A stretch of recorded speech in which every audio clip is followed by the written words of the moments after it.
guys to get a lot of credit is Steve Blackman for muscular development. I mean, those guys have done an extraordinary job for years and years and years to promote health, to promote fitness, to promote strength, to promote bodybuilding, powerlifting, weightlifting, and all of those kind of things. So the contributions they made is gigantic, and I hail them for that.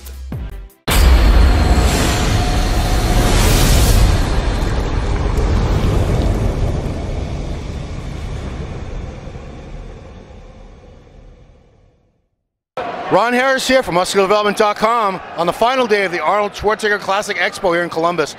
Standing here with MHP's Chris Bumstead. Chris was the runner-up, of course, at the Classic Physique Olympia a few months ago. Now last night we had the first Arnold Classic Physique. Did you watch the show at all, Chris? I saw the prejudging, but only watched the live stream of the finals. So I did get a good look at it, yeah. So obviously it came down to two guys, Arash and Breon. First of all, were you surprised with Arash? Because I've never really been overly impressed with him, but I was pretty impressed with the improvements that guy's made. Did you see improvements with Arash? I absolutely saw improvements, and I actually talked to him quite a bit around the Olympia, because he's a good guy for sure. And he was saying that he hadn't really peaked properly for the Olympia, and like he wasn't a guy just saying that. He showed me pictures before and after, and he looked amazing compared to the on-stage look. So I think he kind of screwed up the week of the Olympia. So he did this show, I know, wanting it as a redemption, and I think he got that redemption because he looked a lot better. So Breon, how would you compare how Breon looked this weekend to a few months ago at the Olympia? I think he brought a pretty similar package. Personally, I think he wasn't quite as tight, especially from the front. I don't think he looked as tight as the Olympia. From when he turns around, it's always game over. Guy looks ridiculous from the back, but I don't think he brought as good of a package as he brought at the Olympia. So a lot of fans I was talking to, they were all grumbling, there's no Bumstead in this show. You know, that would have made it obviously a lot more exciting because, you know, you're the guy that pushed Breon at the Olympia for the win. But, you know, in the grand scheme of things, you taking off the Arnold and having this time to improve, tell us how that's actually going to be a better thing for the Olympia, make it more exciting, make it more of an evenly matched battle with you and Breon coming in September. Exactly, yeah. So the reason I really didn't want to do this show was because I lost to him 6 months ago, and I think I needed a full year to make the improvements I need to be able to beat him. So while he's prepping for this show, he's not making the off-season improvements to be better next year. So I was thinking me taking the extra time to just come back at the Olympia, which is the only show I'm focused on right now, that I'll be able to have the edge on him, and I'll be at the advantage coming into that. So hopefully it puts me over the top and I can take the first place at the Olympia. So you had a little issues with knee pain, which actually made you take off a few months from leg training.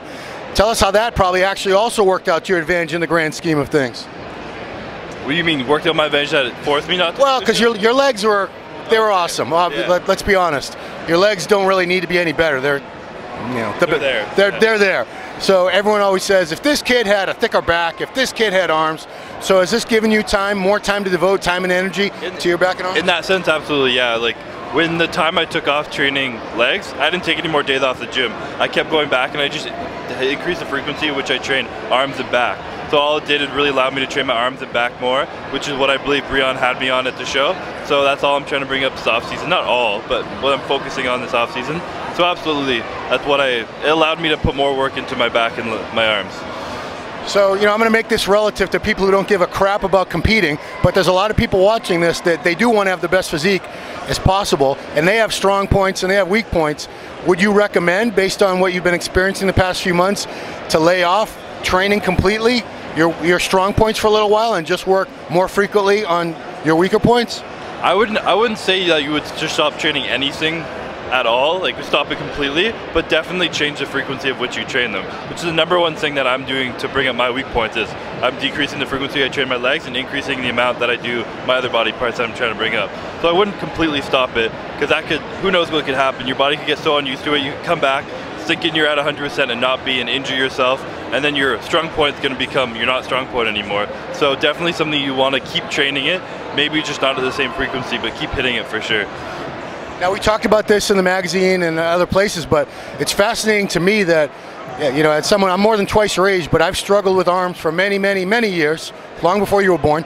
And you've actually been using this Graston technique and having therapy done to break up, you know, the adhesions, the scar tissue, which I don't think most people would ever occur to them that that's what's limiting their muscle growth. What kind of experiences, results have you already been seeing? It's only been a couple months, right? Yeah, so I've been doing that for 2 months now, I guess.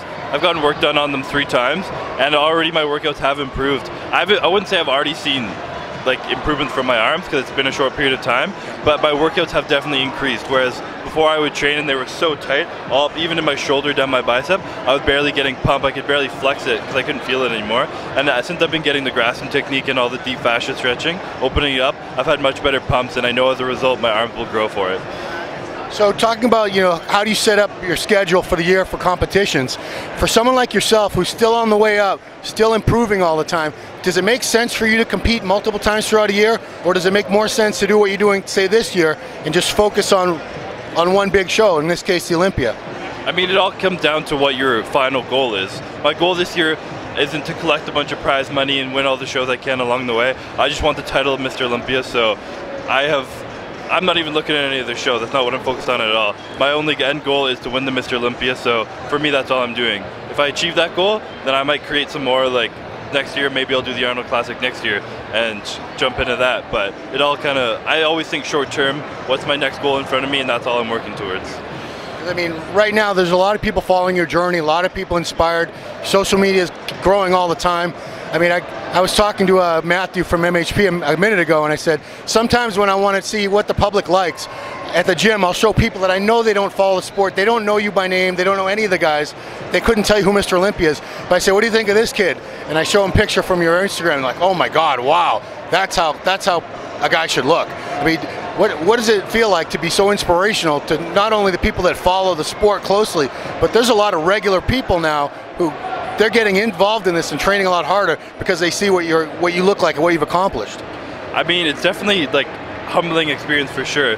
Being so young as well, to have all these people looking up to me that like I have their dream physique and they're working towards something I have, it's definitely an amazing feeling to hear. But it's something that, like, even when I competed in bodybuilding open, I wasn't trying to look like a bodybuilder. My ideal was just to build my physique the way I wanted it to look like kind of more classic, like the old school guy. So it was just more of a aesthetic look that I've always been chasing. So nothing's ever changed. That's just been my end goal forever. So to have so many people looking up to me, it's all new to me, and it's an amazing shock for sure. But it's inspiring to myself and motivational for me to keep on pushing and keep on bettering myself for everyone else.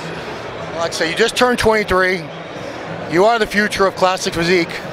There's no doubt. It's a new division. We need young guys like yourself to represent it, get the youth involved, and you know you're going to be with this division, God willing, a long time. And you know we don't like to make predictions in this, but a lot of people do feel you're going to be the man at the Olympia level. Once you get that, and you're probably going to hold it for a while. As long as you make those improvements, keep working hard, which I'm very sure you're going to. You know, you're a hard-working, young, humble guy. I don't see anything but success for you. So thank you very much, Chris. Thanks a lot. Appreciate the interview. Wishing you the very best of luck in everything. Thanks a lot. Appreciate it. For MuscularDevelopment.com, it's Ron Harris with Chris Bumstead.